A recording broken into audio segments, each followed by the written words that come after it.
Hi folks, you're with Tacitus Today, your pushback channel, and thank you for joining this radio live stream. In this essay, I'd like to talk about what makes and how do you define a successful civilization. It may not be as easy as you think, but also looking at why the World Economic Forum, Klaus Schwab, the globalist cabal, why are they trying to destroy Western civilization? Because they're putting a lot of effort into it. I mean, really trying hard. Now, because they control the media and all the bodies politic and all the institutions, they can do these things or go about them without really getting hardly any questions and even less criticism.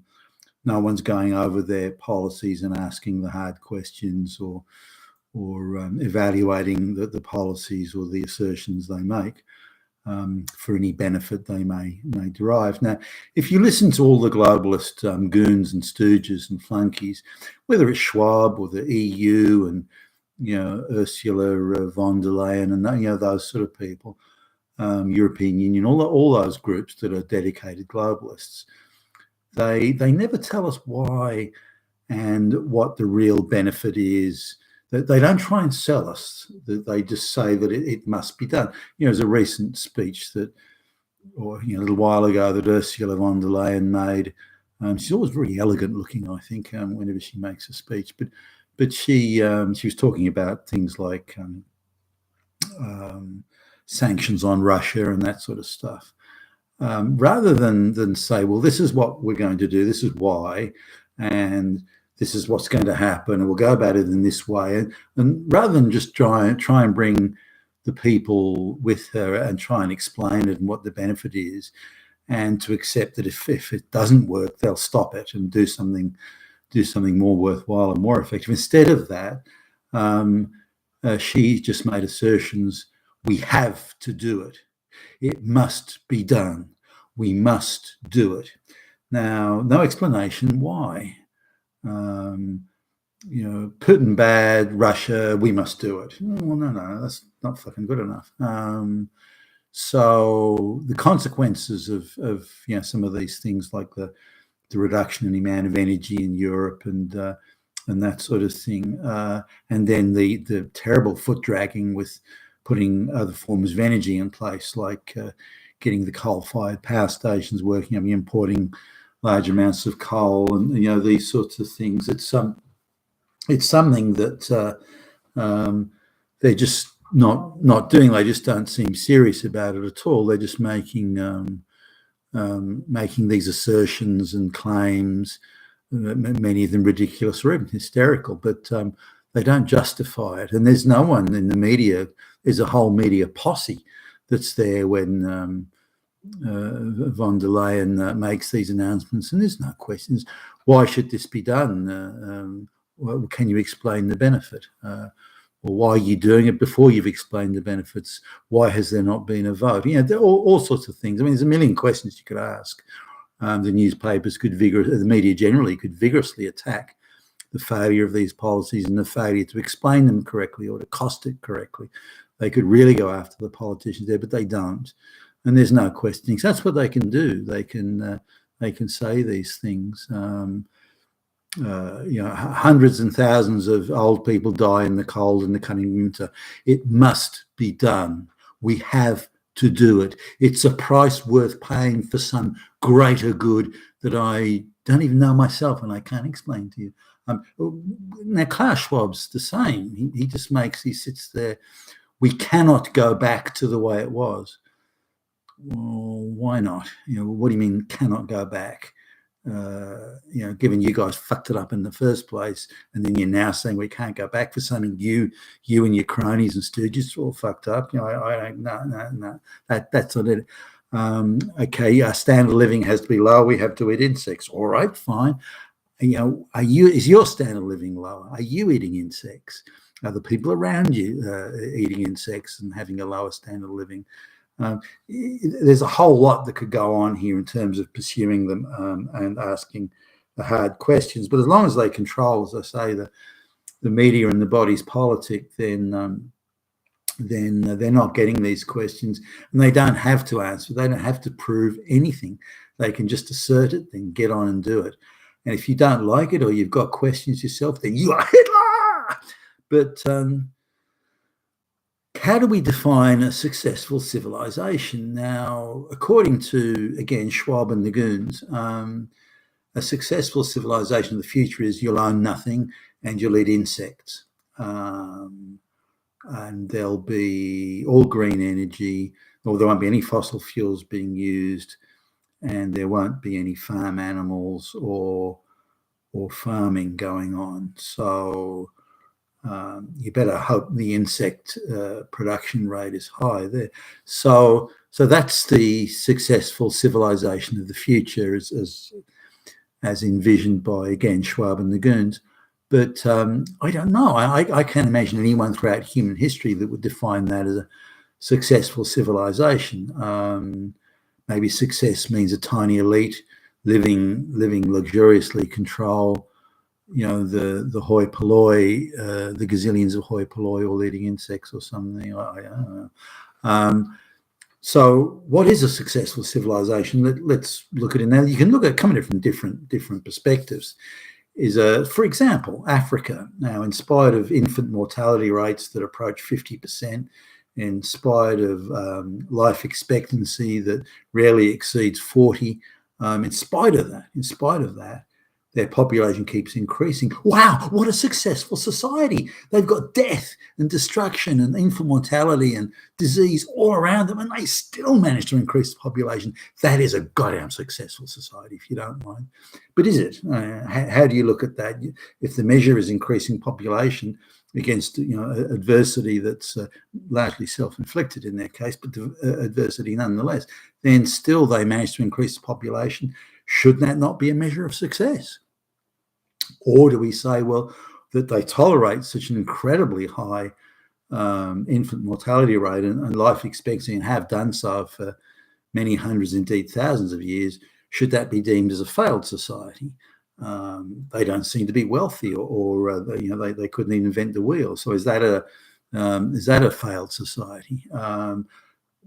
Is it successful they stayed as hunter-gatherers and had such a low-stress existence day to day? And that, no, maybe not. Let's look at something like the Roman Empire. Now, there's a lot of the modern historical take on this. The very woke take on it is the Romans were actually a bunch of useless, lazy parasites that just plundered everybody, and that's why they were doing good. I mean, that's utterly absurd. The Roman engineering was even by today's standards truly remarkable. Some of the aqueducts, things like that, are just engineering marvels today. As you look at them, they invented concrete. Their designs and architecture and engineering was very impressive, and their ability to move water around, pumping and all that sort of stuff for its age was quite remarkable. So the Romans were organisationally very efficient relative to everyone else in the world at the time. They were quite masterful at managing finances, again, on a relative basis. Whether they were good or bad or useless or half useless, there was no one else any better, and whoever was around at the time was much worse. But I think in a net sense, the Romans were impressive. Again, their engineering and architecture and financial management, their organisational capacity, their ability to move vast quantities of raw materials around the Mediterranean. The fleet of ships needed to do that, and so on. That was remarkable. And also, given that Italy didn't produce vast amounts of grain, that the Romans were able to, Egypt, which is, in terms of the day, it was a long way off, were able to produce vast amounts of grain in Egypt, along that Nile Valley, and have it all stored. The transport system needed, the warehouses needed, the shipping that was needed to bring it into Rome, the port facilities that were needed, and to again store it, then move it into the capital, into downtown Rome, and so on. These are truly remarkable logistical feats in anyone's language.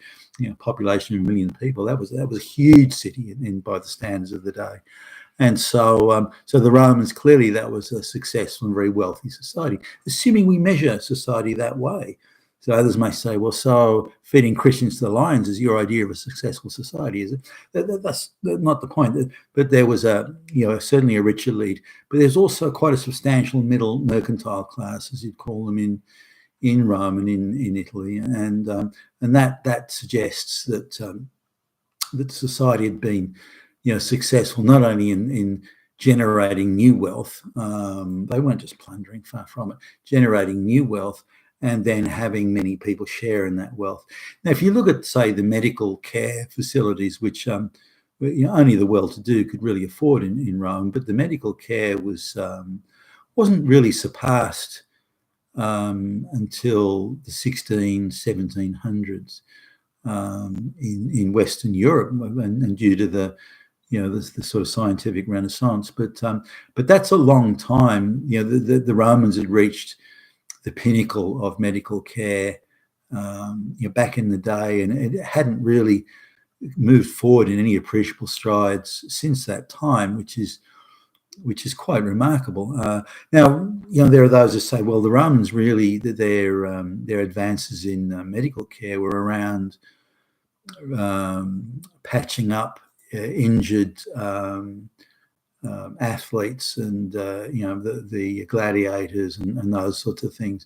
Those guys were breaking bones or getting cut up or whatever in the the Colosseum or something, in the amphitheater, and so given that rich Romans had paid vast sums, they wanted a way of making sure their investment paid off. So they would pay the medical professionals of the day to give all the care. So some of these doctors that were looking after the very expensive gladiators were pretty good. They could reset bones and do it quite skillfully, and stitch up wounds, and again, doing a pretty snappy job of it, and doing all sorts of things in terms of medical care that would have been very, very impressive back in the day. And as I say, we're still really the gold standard up until well over 1,000 years later. So the Romans, you'd say, certainly by most measures, were a successful society. They innovated, they invented, they created new wealth, and they were able to distribute that wealth around to, not all, but a decent proportion of the citizenry. Now, if we use, there are other societies. We can say, well, the Mongols, Genghis Khan was successful, but was successful in a very narrow sense. Politically, they weren't successful. Economically, they weren't successful.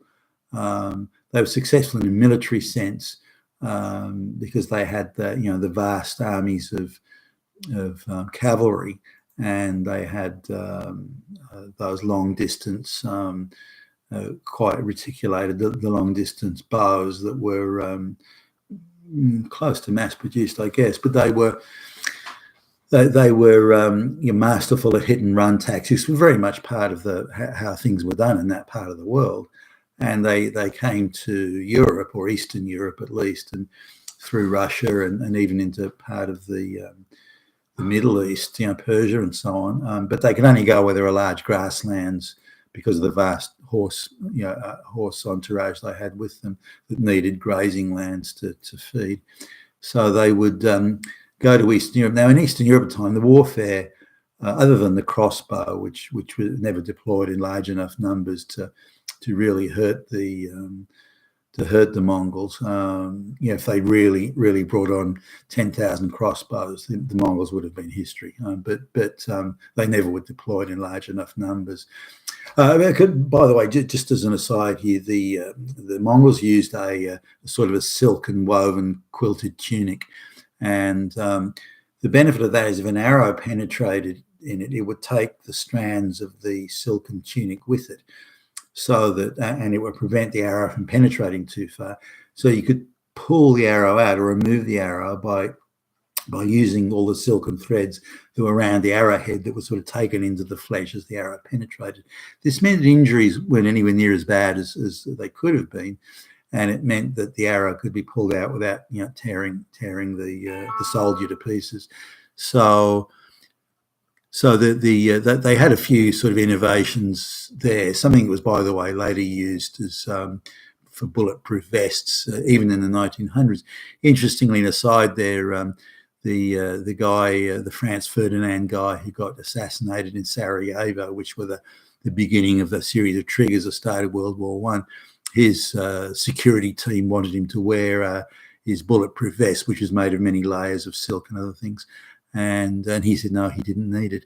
How could history have been different if he'd actually decided to accept the advice of his security detail and put that on? That's an interesting little sort of morsel there. But coming back to the Mongols, as they went into Eastern Europe, they came across a Europe that believed in set piece frontal charges and then separating into sort of a general melee with knights with heavy armor going into individual combat. That was kind of in the time how things were done in Europe. And the Mongols, of course, had this hit and run. So they'd come in with thousands of horses, let loose a shower of arrows, and then retreat and come back in. So they could wear down. Again, not an unusual form of warfare for that part of the world, but they could wear down any European army. And so the Europeans were very unsuccessful, really, at combating this, and were very slow to adapt to a new form of warfare that would suit. Now, if the Mongols arrived a little bit later, and when Europeans had gunpowder and cannons and bullets, then it would have been a very different story. But they arrived at just the right time, just the right technological sort of age. So, and they conquered vast areas. Genghis Khan is legendary, but was Genghis, other than the horse soldiers and the big cavalry armies and that sort of thing, were they exceptional in any way?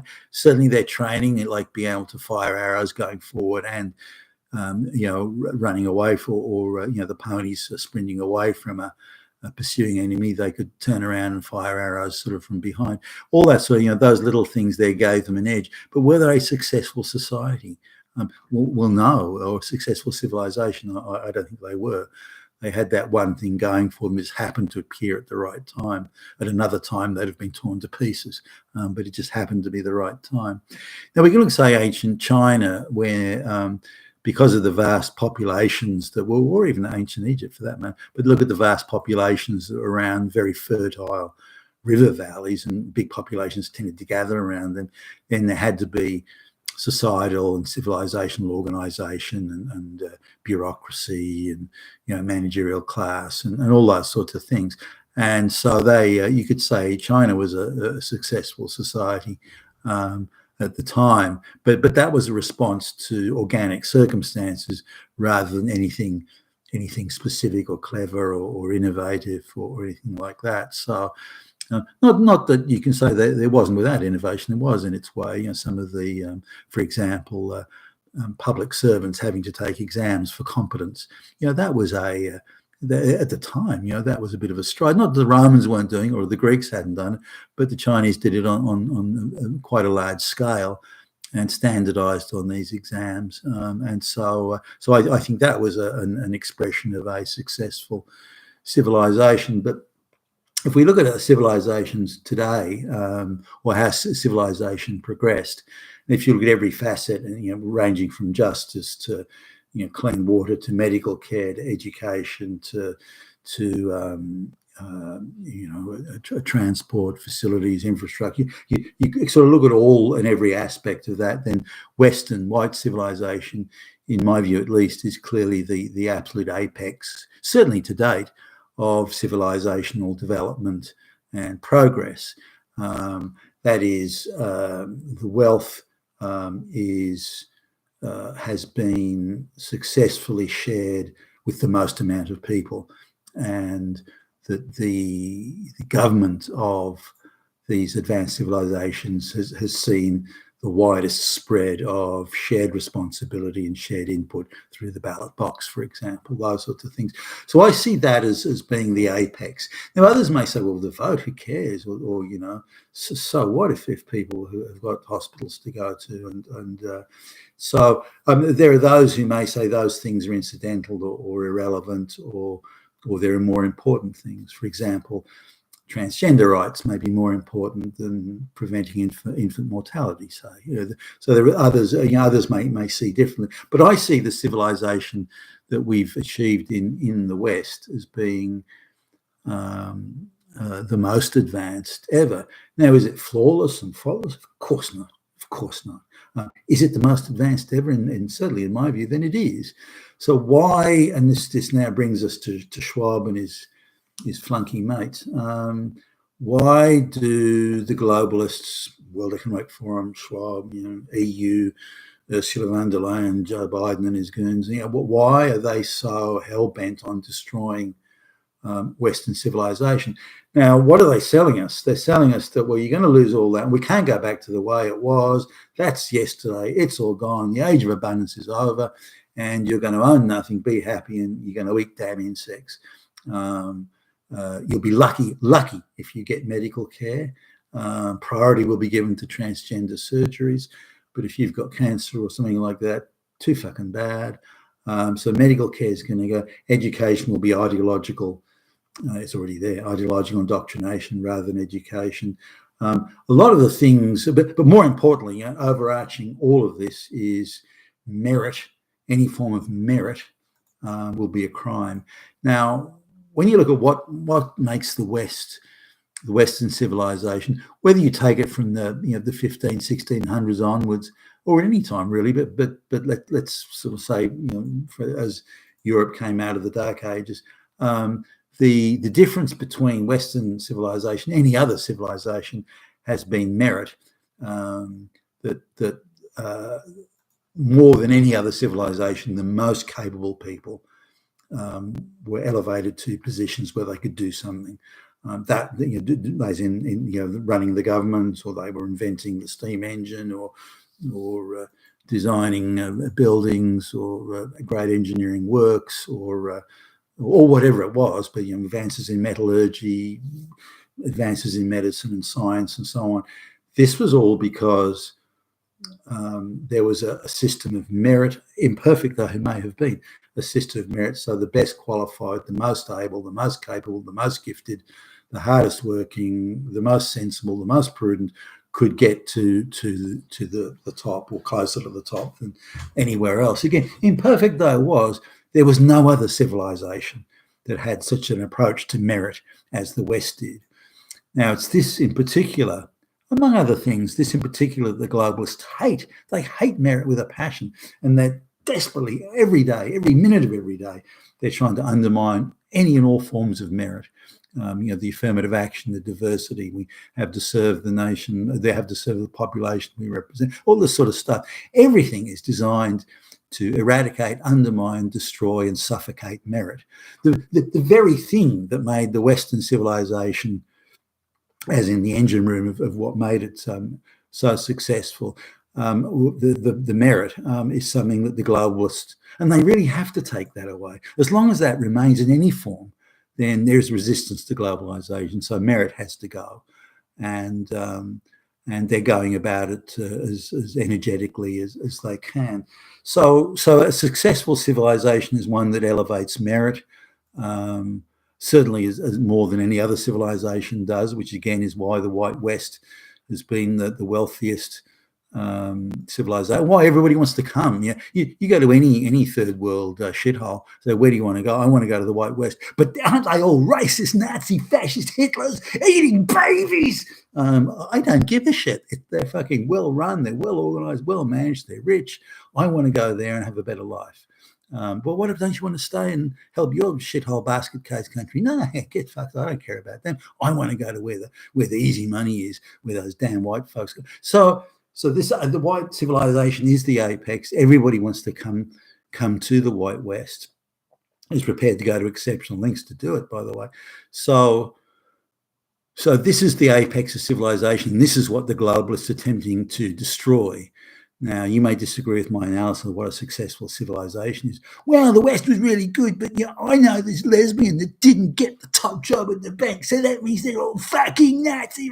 There are those who may say that, but relative to any other civilization, any other one on the planet, the white civilization was the most just, the wealthiest, the cleanest, had the best medical care, the best, out of all of these things, it had everything going for it. And this is what the globalists are trying to destroy. I'd like to see your opinions below. But I think the globalists are within a whisker of achieving this, because hardly anyone's fighting back and pushing back or asking the questions. And that was always something that I thought that was an essential part of democracy. And I always used to wonder about, even as a kid, who will ask the questions? You've been with Tacitus today, your Pushback channel. Thank you for listening.